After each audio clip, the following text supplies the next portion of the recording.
நமஸ்காரம்.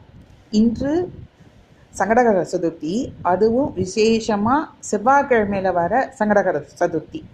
இந்த செவ்வாய்க்கிழமை வர சங்கடகர சதுர்த்தி மிகவும் விசேஷமானது. சங்கடகர சதுர்த்தினாலே நம்மளோட சங்கடங்களை எல்லாம் நீக்கக்கூடியது.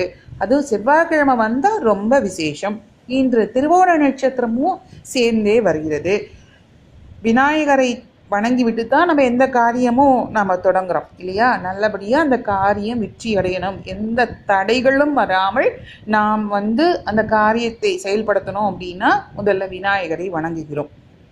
இதனால் 30 முக்கோடி தேவர்களுக்கும் மும்மூர்த்திகளுக்கும் முதல்வராக விளங்குபவர் விநாயகர் பிள்ளையார். அனைத்து தெய்வங்களுக்கும் பிரதிநிதியாக இருக்கக்கூடியவர். விநாயகரோட தொந்தி அது பிரம்மாவோட அம்சம், முகம் திருமாலின் அம்சம், உடலின் இடபாகம் அன்னை பார்வதியின் அம்சம், வலபாகம் சூரிய பகவான், 3 கண்கள் சிவபெருமானின் அம்சமாக கருதப்படுவதால் இவரை வணங்கினாலே மற்ற தெய்வங்களை வணங்கியதற்கு சமம் என்று கூறப்படுகிறது. அதனால் சங்கடகர சதுர்த்தி அன்னைக்கு இது முக்கியமான விரதம். சங்கடங்களை எல்லாம் தீர்த்து வைக்கக்கூடியவர். சங்கரி மைந்தா சங்கடங்களை எல்லாம் நீக்கிவிடு அப்படின்னு நம்ம மனசால நினச்சாலே போதும். சங்கடங்களை தீர்க்கும் சங்கடகர சதுர்த்தி, சங்கரி மைந்தா சங்கடம் தீர்ப்பாய் அப்படின்னு சொன்னாலே ரொம்ப விசேஷம்.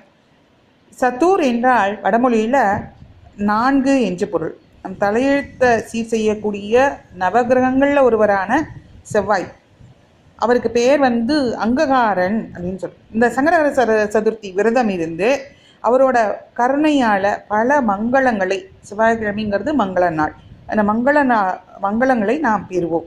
இந்த விரதம் மேலும் சிறப்பு பெறுகிறது இந்த செவ்வாய்க்கிழமை வர்றதுனால. இன்னைக்கு நமக்கு தெரிஞ்சால் காரிய சித்தி மாலை அப்படின்னு ஒன்று இருக்குது. அதை நம்ம படிக்கலாம். அவ்வளோ தெரியலை அப்படின்லாம் நம்ம வருத்தப்படவே வேணாம். சங்கரி மைந்தால் சங்கடம் தீப்பாயின்னு நம்ம பிரார்த்தனை பண்ணிட்டாலே போதும். மனசால தூயோமாய் வந்துன்னு சொல்கிற மாதிரி மனதால் நம்ம நினைத்தாலே கண்டிப்பாக நம்ம சங்கடங்கள்லாம் தீரும். நன்றி.